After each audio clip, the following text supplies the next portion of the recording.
Today we are going to learn chapter number 4 Political Science class 9 CBSE Electoral Politics। इस chapter के अंदर हम लोग पढ़ने वाले हैं कि हमारी कंट्री के अंदर इलेक्शन प्रोसीजर को कैसे फॉलो किया जाता है या किस तरीके से हमारी कंट्री में इलेक्शंस को कंडक्ट करवाया जाता है। तो इस चैप्टर में हम सबसे पहले पूरा इलेक्शन का प्रोसेस पढ़ेंगे, but before process we are going to learn why these elections were conducted in our country. क्या ये इलेक्शंस होना ठीक है हमारी कंट्री के, इसके पॉजिटिव एस्पेक्ट्स क्या हैं, इसके नेगेटिव एस्पेक्ट्स क्या हैं, वो हम दोनों ही इसमें डिस्कस करने वाले हैं। इसके साथ हम लोग ये देखेंगे कि जो एक डेमोक्रेटिक कंट्री है, वो डेमोक्रेटिक कंट्री में इलेक्शंस जो है किस तरीके से कंडक्ट करवाए जाते हैं। पिछले कुछ चैप्टर्स में हमने ये भी पढ़ा था कि नॉन डेमोक्रेटिक कंट्रीज भी हैं या डेमोक्रेटिक कंट्रीज हैं, बट इलेक्शंस जो कंडक्ट करवा रहे हैं उसमें वो कुछ चीटेड मीन्स यूज करते हैं, जैसे कि हमने मैक्सिको का एग्जाम्पल देखा था, जिम्बाब्वे का एग्जाम्पल देखा था। तो हम लोग इस चैप्टर के अंदर इलेक्शन प्रोसेस को ही डिस्कस करेंगे कि किस तरीके से एक डेमोक्रेटिक कंट्री में फ्री एंड फेयर मेथड से इलेक्शंस को कंडक्ट करवाया जाता है। तो first of all first topic is why do we need elections. हमें इलेक्शंस की क्यों जरूरत पड़ती है। तो इसके पीछे हमारा जो पहला रीजन है to choose who will make laws for the country.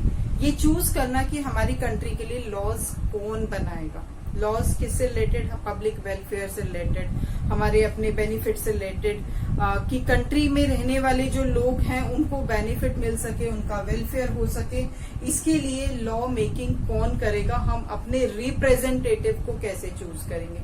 तो why do we need elections? To choose our representative who works for our welfare for the country, right. Second point, who will form the government and take decisions, कि government को कौन form करेगा। जब हम elections को इसलिए conduct करते हैं कि कौन गवर्नमेंट फॉर्म करेगा, कौन हमारे लिए लॉज बनाएगा, हमारी रिस्पॉन्सिबिलिटी कौन लेगा, कंट्री से रिलेटेड मेजर डिसीजंस कौन लेगा। तो इसीलिए हम लोग कंट्री के अंदर इलेक्शंस जो है वो कंडक्ट करवाते हैं। Who will make laws for us, who will take major decisions for us that is related to our welfare. तो इस तरह के डिसीजंस जो है वो कौन लेगा। तो इसीलिए हम लोग कंट्री के अंदर इलेक्शंस जो है वो कंडक्ट करवा रहे हैं। Next is to choose the party who will guide the government. To choose the party who will guide the government and law making. हम ऐसी पार्टी को चूज करते हैं जो कि गवर्नमेंट को गाइड करती है। गाइड इन द सेंस कि जो लॉ मेकिंग प्रोसेस है उसमें एक डिस्कशन किया जाता है कि इससे हमें क्या फायदा होने वाला है और किस तरीके का फायदा जो है वहां के रहने वाले लोगों को मिलेगा। तो इसीलिए हम इलेक्शंस को अपनी कंट्री के अंदर कंडक्ट करवाते हैं। So this is the first point, why do we need elections. Again repeating this points. First point, to choose who will make laws for the country, who will form the government and take major decisions, and the third point is to choose the party who will guide the government and law making. So this is about why do we need elections in our country. So our next topic is what makes elections democratic. हम ऐसे कौन से features को use करें, ऐसे कौन से points, ऐसे कौन से फीचर्स हम अपनाएं जिससे कि इलेक्शन जो है वो डेमोक्रेटिक वे में कंडक्ट हो पाएगा। So these are the points related to the what makes elections democratic. First one is everyone should have equal vote value. Everyone should have equal voting value. Actually क्या होता है कि जैसे हमने पिछले चैप्टर के अंदर पढ़ा था, चैप्टर नंबर 2 में, कि everyone is not having equal voting value. In some countries we had studied that कि men have voting right, women are not having their voting right, या फिर वोटिंग राइट अमीरों को दिया जाता है, गरीबों को नहीं दिया जाता। तो इस तरह के कुछ पॉइंट जो है इनइक्वालिटी को शो करते थे। तो हमें अगर कंट्री को एक डेमोक्रेटिक वे में इलेक्शंस कंडक्ट करवाना है तो हमें सबसे पहले इस बात का ध्यान रखना पड़ेगा कि हर एक पर्सन का वोट इक्वल हो। इसमें कोई कास्टिज्म नहीं होना चाहिए, इसमें कोई इकोनॉमिक डिस्पैरिटी नहीं होनी चाहिए या इक्वल इकोनॉमिक स्टेटस इसमें कहीं नहीं आना चाहिए। चाहे पर्सन अमीर हो, चाहे वो गरीब हो, चाहे मेन हो चाहे फीमेल हो, कलर कॉम्प्लेक्शन का कुछ हमें नहीं देखना है, कास्ट वाइज नहीं देखना है, रिलीजन नहीं देखना है, सबको एक इक्वल वोटिंग वैल्यू जो है वो मिलनी चाहिए। So this makes elections democratic. अगर हम सबके सब इक्वल हैं, हमारे सबकी वोटिंग वैल्यू इक्वल है, ठीक है, तो हम ये कह सकते हैं कि कंट्री के अंदर जो है एक राइट तो एटलीस्ट मिल रहा है जिससे कंट्री जो है डेमोक्रेटिक वे में इलेक्शंस जो है कंडक्ट करवा सकते हैं। ठीक है, India is the best example of it. Everyone is having equal voting value. Next point जो हमारे इलेक्शंस को डेमोक्रेटिक बनाता है कि parties and candidates should be free to contest election. Parties और कैंडिडेट, पार्टीज एंड कैंडिडेट्स दोनों को free रखना चाहिए इलेक्शंस को कंटेस्ट करवाने के लिए। लेकिन फ्री करने का मतलब ये नहीं है कि वो कोई भी तरीका अपनाए, कोई भी तरीका नहीं अपनाना है। एक डेमोक्रेटिक मैनर में एक प्रॉपर तरीके से इलेक्शंस को कंडक्ट करवाने के लिए उनको कुछ फ्रीडम जो है वो प्रोवाइड करनी चाहिए। लेकिन फ्रीडम अगर हम उनको फ्रीडम नहीं देते, जैसे कुछ कंट्रीज में हमने जैसे मेक्सिको का एग्जांपल देखा था कि उसमें पार्टीज को फ्री कर दिया गया था। PRI पार्टी का हमने एग्जांपल देखा था, तो उसमें पार्टी तो फ्री थी लेकिन वो चीटेड मीन्स यूज करती थी। तो कहने का मतलब ये कि फ्रीडम तो दे दी जाए, लेकिन फ्रीडम के साथ अगर पार्टी प्रॉपर वे में इलेक्शंस नहीं कंडक्ट करवाती तो वो डेमोक्रेटिक नहीं होगा। तो एक डेमोक्रेटिक वे में इलेक्शंस कंडक्ट करवाने के लिए पार्टीज और कैंडिडेट्स को फ्रीडम प्रोवाइड करनी चाहिए, बट पार्टीज और कैंडिडेट को ये भी समझना होगा कि वो इन डेमोक्रेटिक वे या चीटेड मीन्स को यूज ना करें ड्यूरिंग द इलेक्शंस। तो थर्ड पॉइंट जो है कि इलेक्शंस को डेमोक्रेटिक कैसा बनाया जाए, तो इसके लिए थर्ड पॉइंट है election should be free and fair. Election should be free and fair. Free, इसमें हमने पहले भी सेकंड पॉइंट में भी इसी चीज को डिस्कस किया है कि कैंडिडेट्स को, पार्टीज को, वोटर्स को फ्री रहना चाहिए इस टाइम में। मतलब कि उनके माइंड में कोई प्रेशराइजेशन नहीं होना चाहिए, किसी पार्टी का कोई दबाव नहीं होना चाहिए कि किसको वोट दें, किसको ना दें, किसको वोट देने से फायदा होगा, किसको वोट देने से नुकसान होगा। एटलीस्ट उसके पास ये चॉइस हो, उसका माइंड फ्री हो कि वो अपनी मर्जी से किसी को भी वोट कर सके। किसी भी तरह का प्रेशराइजेशन नहीं होना चाहिए। दूसरी बात कि इलेक्शंस जो है वो फेयर तरीके से कंडक्ट करवाना चाहिए। जैसा हमने प्रीवियस चैप्टर के अंदर भी स्टडी किया था कि polling booths were shifted on the polling day, या जिस दिन वोटिंग की जाती थी उस दिन पोलिंग बूथ को शिफ्ट कर दिया जाता था और जो वोटर है वो वहां तक नहीं पहुंच पाता था और वोटिंग नहीं हो पाती थी। तो इस तरीके के चीटेड मीन्स यूज नहीं करने चाहिए। फ्री और फेयर वे में इलेक्शंस को कंडक्ट करवाना चाहिए। तो in this way elections should be conducted in a democratic manner. अगर हम फ्री एंड फेयर तरीके से इलेक्शंस को कंडक्ट करवा रहे हैं, it means it is a democratic way, right. And the next point is candidates preferred bye the people should be elected. बड़ा important point है ये। जो कैंडिडेट, जिस कैंडिडेट को इलेक्शन में खड़ा किया गया और वो इलेक्शन जीता है, तो उसी को ही आगे जो है रूलिंग के लिए या उसको ही आगे काम करने के लिए होना चाहिए। एक्चुअली होता क्या है कि कैंडिडेट दिखाया कोई और जाता है, बाद में काम किसी और से करवाया जाता है। जैसे कि कई बार हमारे वार्ड मेंबर्स के जो इलेक्शंस होते हैं कि उसमें जो कुछ सीटें जो है फीमेल कैंडिडेट्स के लिए रिजर्व्ड होती हैं, तो उसमें क्या होता है कि फीमेल कैंडिडेट इलेक्शन में खड़े हो जाती हैं।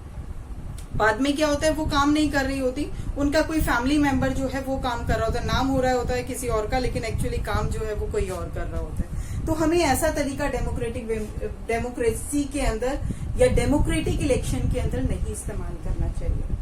ठीक है, जो कैंडिडेट खड़ा हो, जिसको प्रेफर किया है लोगों ने, एटलीस्ट वो ही कैंडिडेट आगे काम भी करे, क्योंकि लोगों की एक्सपेक्टेशन होती है कि जिस कैंडिडेट को हम चूज कर रहे हैं उनसे उनकी कुछ उम्मीदें होती है, वो उम्मीदें उनकी पूरी होनी चाहिए। ऐसा ना हो कि हम कैंडिडेट दिखाएं कुछ और बाद में काम कोई और कर रहा हो, क्योंकि सबके काम करने का तरीका अलग होता है। ठीक है, तो इसमें क्या होगा कि जो कैंडिडेट दिखा रहे हैं उसका काम करने का तरीका हो सकता है लोगों को पसंद हो, लेकिन दिखाया जा रहा है किसी और को, बाद में काम कर रहा है कोई और, तो लोगों की एक्सपेक्टेशंस जो है वो फुलफिल नहीं हो पाती। तो होना ये चाहिए कि जिस कैंडिडेट को प्रेफर किया गया है, जिस कैंडिडेट को लोगों ने चूज किया है, उसी कैंडिडेट को ही आगे काम करने का मौका देना चाहिए। ठीक है। Next point, election should be held at regular intervals. बड़ा इंपॉर्टेंट पॉइंट है ये भी, इलेक्शंस को रेगुलर इंटरवल्स में कंडक्ट करते रहना चाहिए। क्या होगा अगर हम इलेक्शंस को रेगुलर इंटरवल्स में कंडक्ट नहीं करेंगे?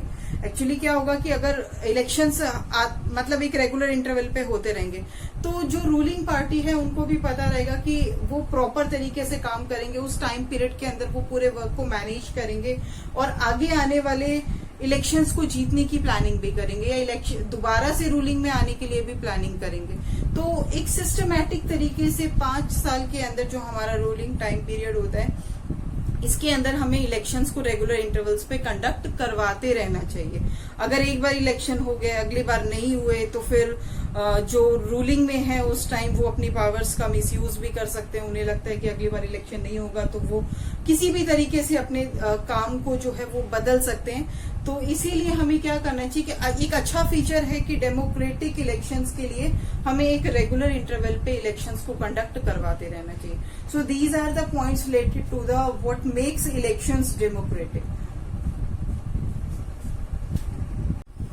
Now our next topic is it good to have the political competition? Elections के टाइम हम लोग देखते हैं कि एक कंपटीशन की फीलिंग आती है कि चारों तरफ ऐसा लग रहा होता है कि भाई कंपटीशन चल रहा है पॉलिटिकल पार्टीज के बीच में।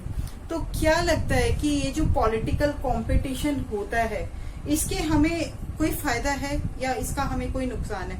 तो हम इसके दोनों ही पॉजिटिव और नेगेटिव एस्पेक्ट्स दोनों ही पढ़ेंगे कि what are the merits of this political competition and what are the demerits of this political competition. So first of all we will go with the merits of the political competition.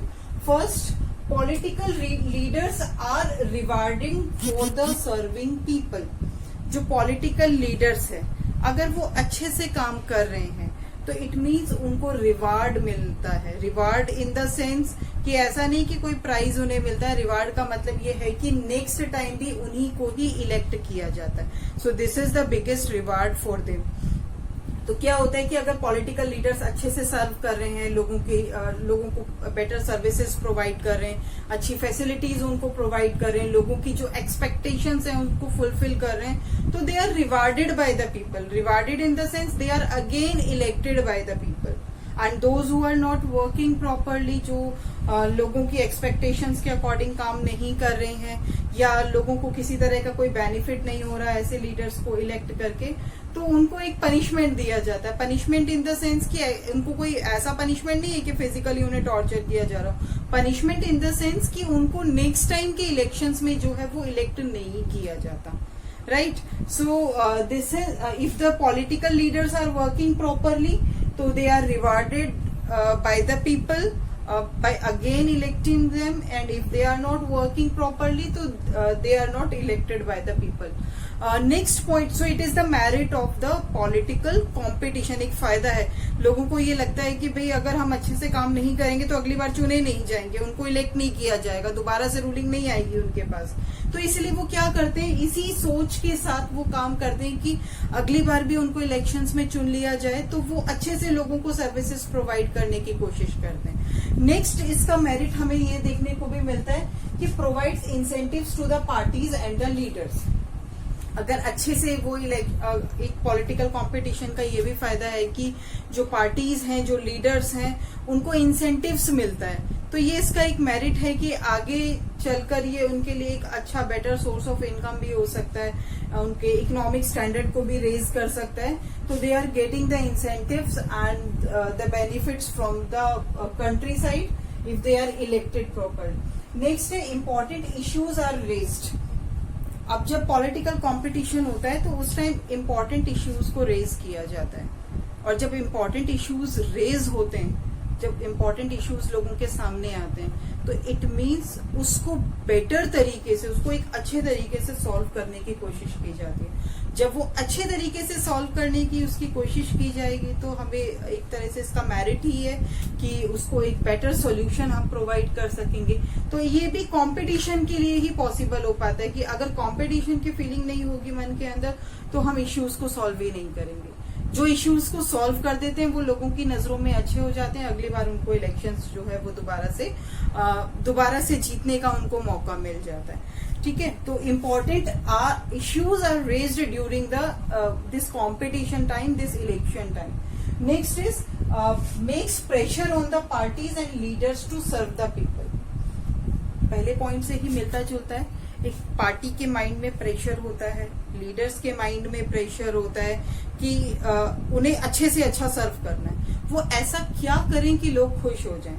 तो लोगों को खुश करने के लिए, एक better services provide करने के लिए वो अपना बेस्ट एफर्ट करते हैं। तो ये एक तरह से मेरिट ही हो गया कि if they are putting their best efforts, तो हमें इस कंपटीशन का तो फायदा हो गया कि अगर लीडर्स अपना बेस्ट एफर्ट लगा रहे हैं, अच्छे से काम कर रहे हैं, तो फिर हमें इस कंपटीशन का फायदा हो रहा है।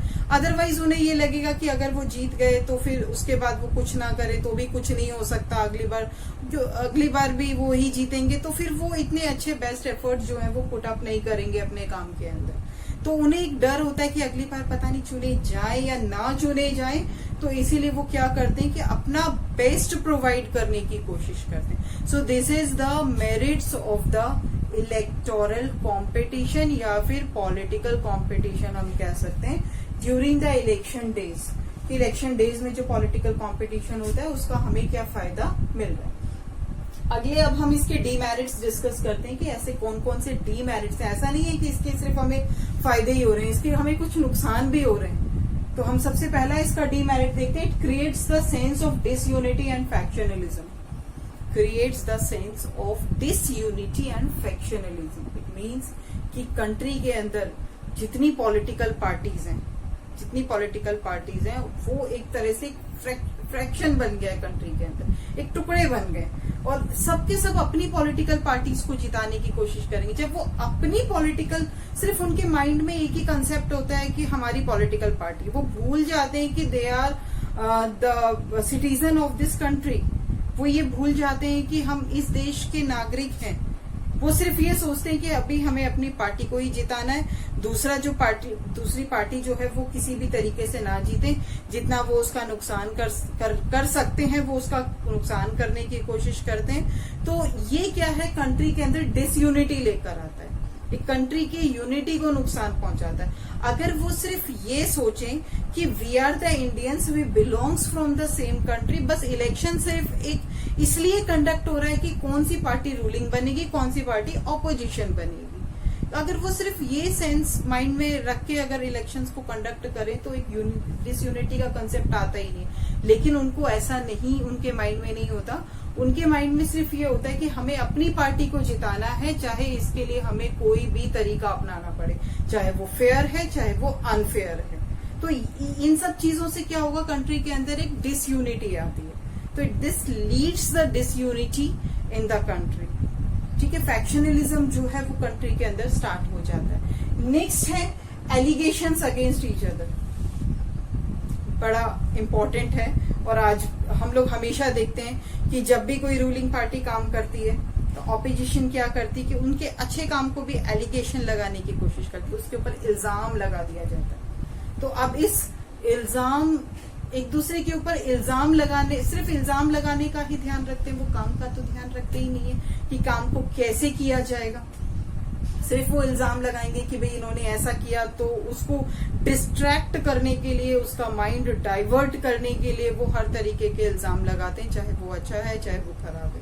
So it's called dirty politics. तो हम ये भी कह सकते हैं कि इट इज द डीमेरिट्स कि whenever the parties are alleging each other, एक दूसरे के ऊपर एलिगेशंस लगा रही हैं। Third point, use of dirty tricks to win.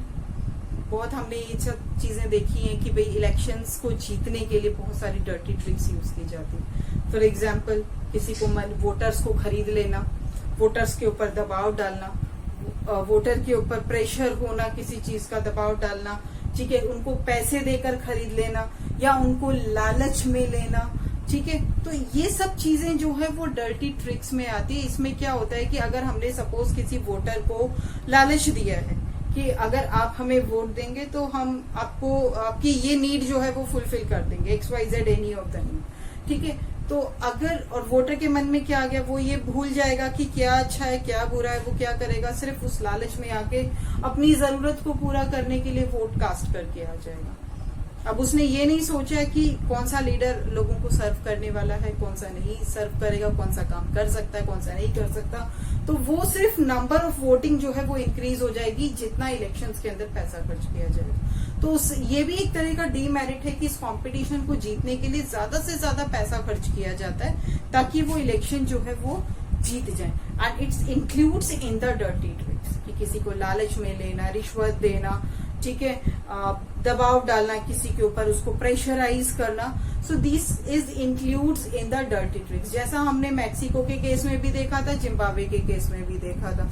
So these are the dirty tricks used in the during the election time. Next is does not allow to formulate sensible long term policies.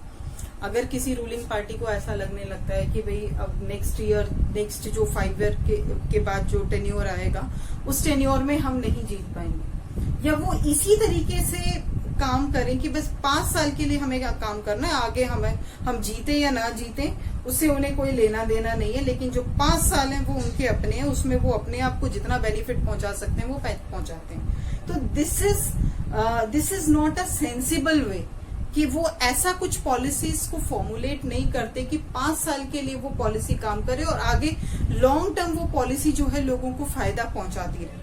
तो ऐसा कोई भी plan, ऐसी कोई भी policy, ऐसी कोई भी स्कीम वो फॉर्मुलेट नहीं करते जिससे कि उनको एक लॉन्ग टर्म तक बेनिफिट जो है लोगों को मिल सके।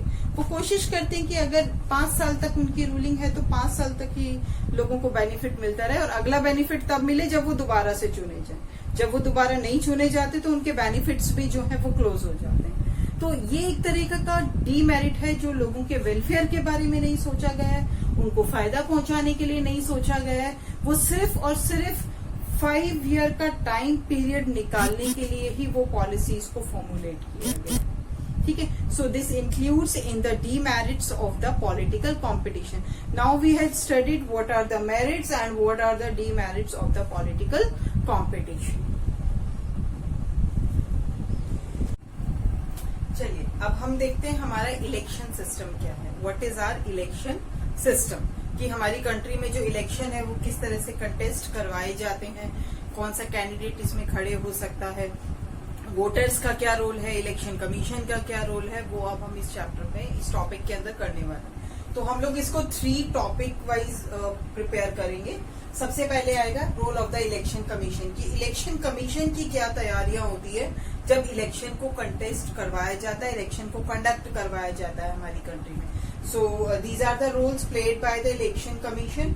And next one is party candidate. एक पार्टी का, एक कैंडिडेट का क्या रोल होता है इलेक्शन के टाइम में।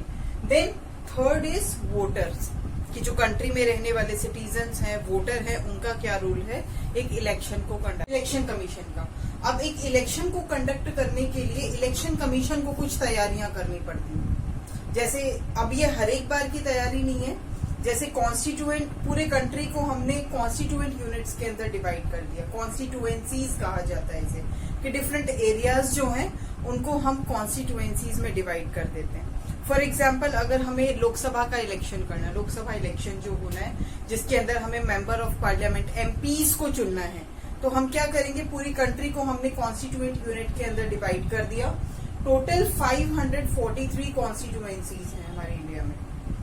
ठीक है, for the Lok Sabha election 543 constituencies जो है जिसपे इलेक्शन होना होता है। एक्चुअली लोकसभा के अंदर 545 सीट्स हैं, बट वी नो दैट कि 2 members are nominated by the president of our country.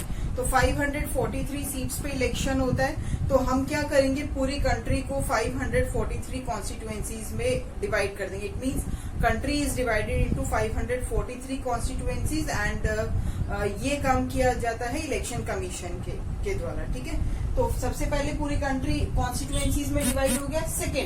Second step क्या होता है कि ये जो कॉन्स्टिट्यूएंसीज है इसमें कुछ सीट्स जो है वो रिजर्व्ड होती हैं। एक बार हम रिजर्वेशन क्राइटेरिया देख लेते हैं। टोटल 543 सीट्स हैं जिसमें से 412 जनरल सीट्स हैं, जनरल कैंडिडेट्स के लिए सीट्स होती हैं, और 84 सीट्स जो है एससी शेड्यूल्ड कास्ट के लिए रिजर्व्ड है and 47 seats are reserved for the scheduled tribe. Again repeating this point, 412 for the general, 84 for the scheduled caste and 47 for the scheduled tribe. So this is the reservation criteria in the Lok Sabha. ये तो सिर्फ हमें central के election के लिए इस तरह का रिजर्वेशन है, बट अगर हम state legislative assembly, state assemblies का इलेक्शन देखते हैं तो उनके लिए डिफरेंट कॉन्स्टिट्यूएंसीज होती है और रिजर्वेशन क्राइटेरिया डिफरेंट है। ठीक है, ये हम देख रहे हैं सेंट्रल का लोकसभा इलेक्शन के लिए। Next preparation done by the election commission is the preparation of electoral roll. Electoral roll, इसको सिंप्लीफाई करते हैं अगर तो it means it is the list of the candidates, list of the voters of the country, कि इस country में कितने voters हैं उनकी एक लिस्ट प्रिपेयर की जाती है।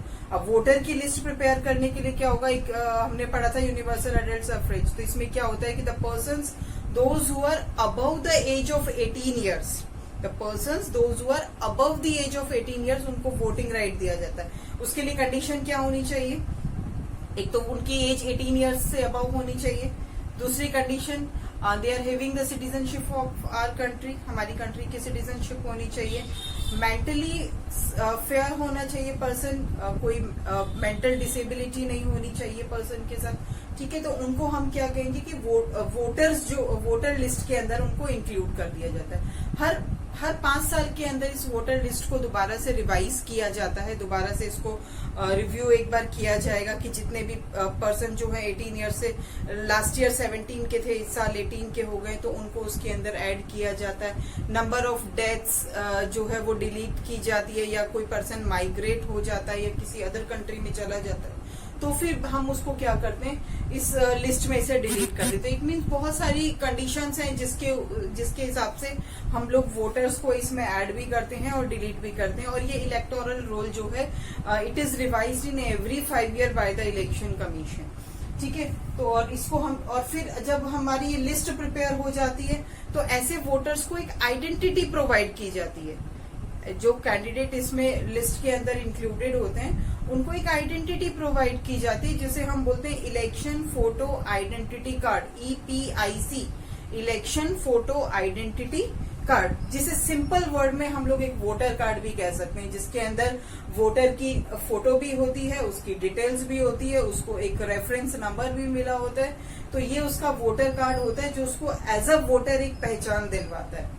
और ये भी याद रखना चाहिए हमें कि हमें वोटर बनने के लिए भी काफी स्ट्रगल करना पड़ा है। बहुत सारे कंट्री हैं जिन्होंने ये राइट टू वोट लेने के लिए काफी स्ट्रगल किया है। इवन फीमेल कैंडिडेट्स ने भी इसके अंदर काफी स्ट्रगल किया है कि उन्हें वोटिंग राइट मिल सके। ठीक है, तो अब हम देखते हैं कि इलेक्टोरल रोल प्रिपेयर किया जाता है। इलेक्शन कमीशन जो है ये रोल प्रिपेयर करता है, एक epic EPIC voter card prepare करता है जो कि वोटर को प्रोवाइड किया जाता है। थर्ड, जब इलेक्शन होना होता है, कोई डेट डिसाइड होती है जब इलेक्शन की, तो पोलिंग अरेंजमेंट्स भी जो है वो इलेक्शन कमीशन ही करता है। पोलिंग अरेंजमेंट जहां पे वोट्स को कास्ट किया जाएगा, जहां पे वोटिंग होनी है, तो ऐसी कोई पर्टिकुलर प्लेस, कोई गवर्नमेंट स्कूल्स है या डिफरेंट एरियाज है जहां पे वोट की कास्टिंग होनी है, तो ऐसे एरियाज की प्रिपरेशन भी जो इलेक्शन कमीशन है वो अपनी तरफ से करता है। ये उनकी तरफ से की हुई तैयारी होती है। अगला होता है कि अगर वोट कास्ट हो जाए उसके बाद इलेक्शन कमीशन का क्या वर्क होता है, this is the counting of the votes को काउंट करना, then the declaration of the result, this is the main duties of the election commission. तो ये तैयारियां जो है वो इलेक्शन कमीशन करता है। इसके बाद हम आते हैं कि ऐसे कौन से काम है जो हमारा कैंडिडेट करता है या फिर एक पार्टी की तरफ से क्या तैयारियां होती है, क्योंकि इलेक्शन जो है ये तो बिहाइंड द सीन, यानी कि इलेक्शन कंडक्ट करवाने में मेजर रिस्पॉन्सिबिलिटी तो इलेक्शन कमीशन की होती है, बट इन फ्रंट हमारे सामने तो दो ही होंगे, एक तो कैंडिडेट जो इलेक्शन में खड़ा हो रहा है और एक वोटर जिसको वोट कास्ट करना है। इन दोनों का ही मेन रोल जो है फ्रंट में माना जाता है। बैक साइड जो प्रिपरेशन होती है वो बैक साइड प्रिपरेशन हमारा इलेक्शन कमीशन करता है, राइट। देन इसके बाद हम देखते हैं कि एक पार्टी और एक कैंडिडेट क्या तैयारी करता है इलेक्शन के अंदर। तो सबसे पहला जो स्टेप होता है, this is the nomination of the candidate. Nomination क्या किया जाता है कि एक फॉर्म जो है इलेक्शन कमीशन में फिल किया जाता है, जो कैंडिडेट की एज है वो 25 ईयर्स होनी चाहिए, तब वो इलेक्शन में खड़े हो सकता है। ये याद रहे आपको कि एज अ वोटर हमारी एज 18 ईयर्स होनी चाहिए, but if we want to become the candidate of any of the party तो हमें क्या है 25 ईयर्स की हमारी मिनिमम एज होनी चाहिए। देन उसके बाद एजुकेशनल क्वालिफिकेशंस के साथ साथ हम लोग क्या करते हैं, नॉमिनेशन फाइल कर देते हैं।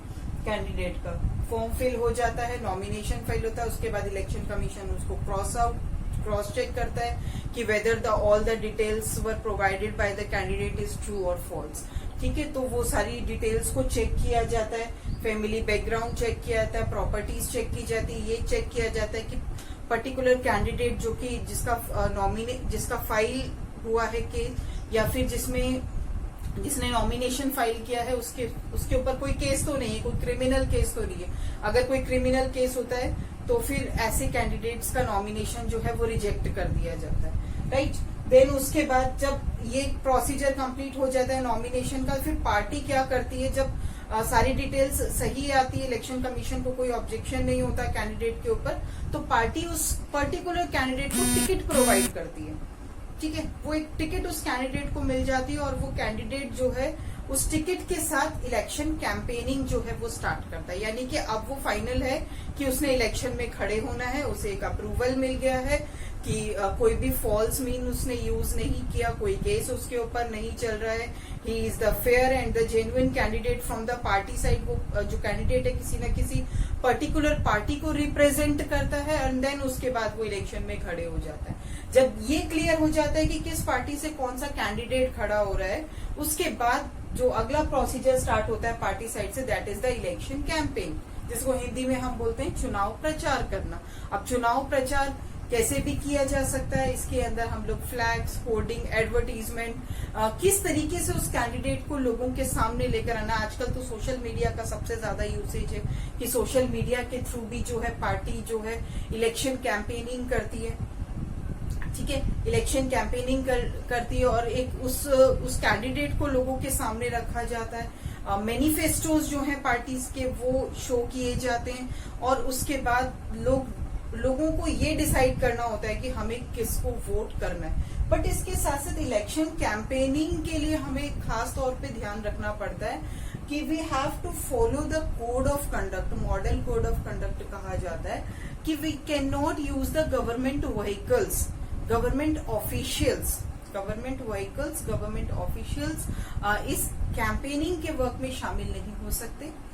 ठीक है, उनका ये वर्क नहीं, पार्टी के कैंडिडेट्स, पार्टी वर्कर्स जो है वो ये काम कर सकते हैं, लेकिन गवर्नमेंट ऑफिशियल्स नहीं हो सकते। गवर्नमेंट ट्रांसपोर्ट का हम यूज नहीं कर सकते, जो हमारे पब्लिक ट्रांसपोर्ट्स होते हैं जैसे कि बस है, ट्रेन है, any of the government transport we can not use it. ठीक है, तो किसी भी तरह से government officials, government transport, government employees use नहीं किए जा सकते फॉर द कैंपेनिंग पर्पस। तो इसके लिए हमें कोड ऑफ कंडक्ट जो इलेक्शन कमीशन इश्यू करता है, कुछ रूल्स रेगुलेशंस फ्रेम आउट किए जाते हैं, उन रूल्स को इस पार्टी को फॉलो भी करना पड़ता है। ठीक है, इसके साथ साथ पार्टी जो है किसी वोटर के ऊपर दबाव नहीं डाल सकती, किसी के ऊपर रिश्वत नहीं दे सकते, पैसों का लालच नहीं दिया जा सकता। ऐसी चीजों को ध्यान में रखकर जो पार्टी है वो इलेक्शन कैंपेनिंग करती है, कैंडिडेट जो है वो इलेक्शन कैंपेनिंग करता है। So this is the procedure completed by the party और द कैंडिडेट साइड। ठीक है, अब हम नेक्स्ट आते हैं एज अ वोटर क्या तैयारियां होती है। तो सबसे पहला काम तो वोटर का है कि वोटर कार्ड उसके पास होना चाहिए, एक आइडेंटिटी उसके पास होनी चाहिए कि that particular person is a voter of this nation. ठीक है, तो उसके पास एक वोटर कार्ड जो इलेक्शन कमीशन ने बनाया है हमारा एपिक, वो उसके पास होना चाहिए। देन उसके पास जब पोलिंग डे होता है, देन उसके पास काम होता है कि वो वोट को कास्ट करने जाए। एज अ सिटीजन वोटर की ये रिस्पॉन्सिबिलिटी है कि जिस भी दिन पोलिंग डे हो या जिस दिन वोट कास्ट करना हो, उस दिन वो अपने घर से निकलकर वोट कास्ट करने जाए। अब जब वो वोट कास्ट करने जाता है तो हमने पहले ही डिस्कस कर लिया है कि एज अ वोटर उसकी एज जो है 18 इयर्स होनी चाहिए, कंट्री का सिटीजन होना चाहिए, मेंटली परफेक्ट होना चाहिए।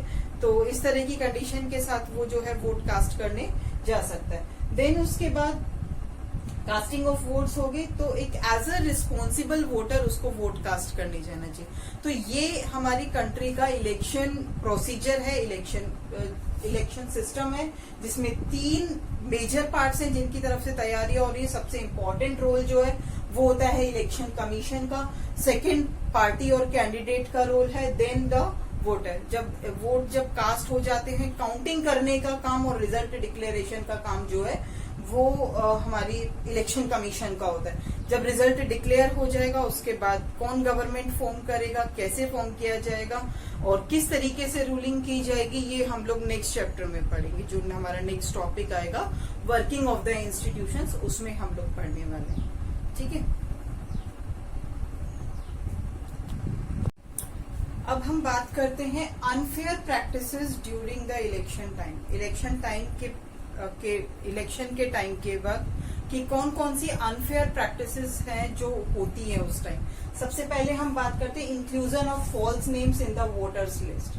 कई बार क्या होता है कि हमें वोटर का नेम जो है वो डिलीट करना पड़ता है, लेकिन वो डिलीट किया नहीं जाता, उसकी जगह कोई अदर पर्सन जो है वोट कास्ट करके आ जाता है। तो ये एक तरह का चीटेड मीन्स है जो कि इलेक्शन के टाइम में भी इस्तेमाल किया जाता है। किसी और का वोटर कार्ड लेकर किसी का वोटर कार्ड यूज करके फिर इलेक्शन में वोट कास्ट करके आ जाना, तो ये भी एक तरह का चीटिंग मीन्स है, अनफेयर प्रैक्टिस है जो कि इलेक्शन के टाइम में की जाती है। दूसरा तरीका क्या है कि misuse of the government facilities. कई पार्टीज जो हैं वो गवर्नमेंट फैसिलिटीज का मिसयूज करती हैं, तो ये भी एक अनफेयर प्रैक्टिस के अंदर इंक्लूड किया जाता है। Third unfair practice is excessive use of the money. कई बार वोटर को लालच में लेने के लिए या उसके ऊपर दबाव डालने के लिए मनी को यूज किया था। मनी एंड मसल पावर्स जो है वो यूज की जाती है। This is not fair and it's used in the it's includes in the unfair practices during the election time. Next is rigging on the polling day. अब इसमें क्या किया जाता है कि वोटर के ऊपर दबाव डाला जाता है, उसको प्रेशराइज किया जाता है। इवन जब वो वोट कास्ट करने जाता है तब भी जो पार्टी के वर्कर्स हैं वो बाहर खड़े होते हैं पोलिंग बूथ के पास में और एक तरह से वोटर को प्रेशराइज करने की कोशिश करते हैं, चाहे वो प्रेशर के थ्रू हो या इमोशनल वे में हो या किसी भी तरीके से वोटर को इस तरह से कर दिया जाता है कि वो मतलब कि जो वो कह रहा है वो उसी पार्टी को ही वोट करके आए। तो इस तरह के मेथड्स भी जो हैं वो इलेक्शन के टाइम में इस्तेमाल किए जाते हैं और इन सबको हम अनफेयर प्रैक्टिसेस के अंदर इंक्लूड करते हैं। बट ये इस तरह की अनफेयर प्रैक्टिसेस ना हो उसके लिए हमारा इलेक्शन कमीशन क्या करता है, उसकी तरफ से कौन सी तैयारियां होती है कि इस तरह की अनफेयर प्रैक्टिसेस जो है ड्यूरिंग इलेक्शंस ना हो पाए। तो उसके लिए इंडिपेंडेंट इलेक्शन कमीशन है। हमारा इलेक्शन कमीशन जो है वो इंडिपेंडेंट होता है and the head of this election commission is known as CEC, chief election commissioner, right. And this person is nominated by the president of the country.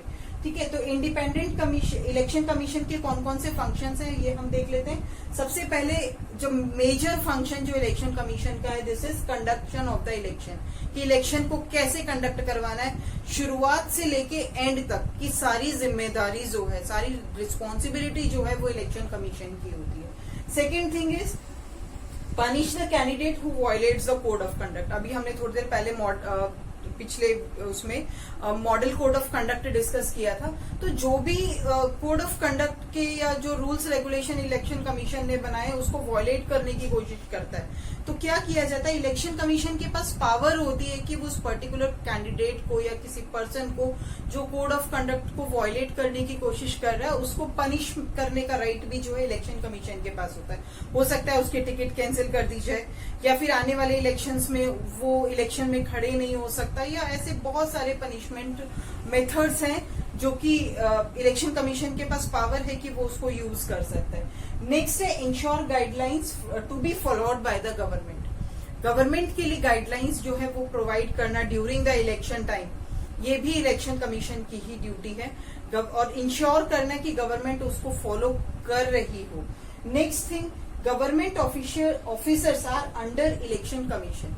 जो government के officers होते हैं वो इलेक्शन कमीशन के under में होते हैं और इलेक्शन ड्यूटी के अंदर इलेक्शन कमीशन जो है उनकी ड्यूटी लगा सकता है, चाहे वो पोलिंग बूथ पर हो, चाहे वो कहीं चेकिंग पे हो। तो इस तरह की ड्यूटीज जो है इलेक्शन कमीशन लगा सकता है, क्योंकि इलेक्शन कमीशन ओवरऑल रिस्पॉन्सिबल होता है इलेक्शन को कंडक्ट, एक स्मूथ कंडक्शन के लिए, कि इलेक्शन का जो है कंट्री के अंदर स्मूथ कंडक्शन हो जाए, किसी तरह का कोई वायलेशन ना हो रूल्स का, किसी तरह का कोई किसी को नुकसान ना पहुंचे, एक स्मूथली इलेक्शन को कंडक्ट करवाना एक इलेक्शन कमीशन की जो है कंप्लीट रिस्पॉन्सिबिलिटी होती है। So this is about the functions of the election commission.